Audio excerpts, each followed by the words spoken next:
നമസ്കാരം. വയനാട് ഉരുൾപൊട്ടൽ ദുരന്തത്തിന് ശേഷം മുണ്ടക്കൈ ചൂരന്മല സ്കൂളുകൾ തുറന്നു.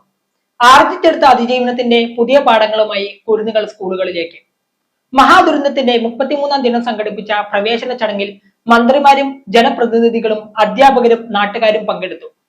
മടങ്ങിയെത്തിയ കുട്ടികളെ മേപ്പാടി സ്കൂളിലെ അധ്യാപകരും സ്കൂൾ ജീവനക്കാരും വലിയ ആഘോഷ പരിപാടികളോടെയാണ് സ്വീകരിച്ചത്.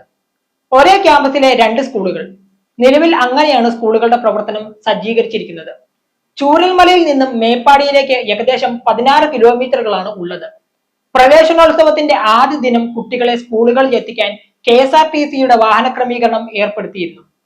ഈ KSRTCയിൽ ഉല്ലസിച്ച് സ്കൂളുകളിൽ എത്തിയ കുട്ടികൾക്കൊപ്പം T സിദ്ദിഖ് MLA, ജില്ലാ പഞ്ചായത്ത് അംഗം തുടങ്ങിയവരും ഉണ്ടായിരുന്നു.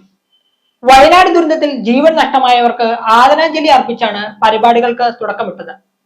വിദ്യാഭ്യാസ മന്ത്രി ചടങ്ങിൽ അധ്യക്ഷത വഹിച്ചു. M4 മലയാളം, വയനാട്.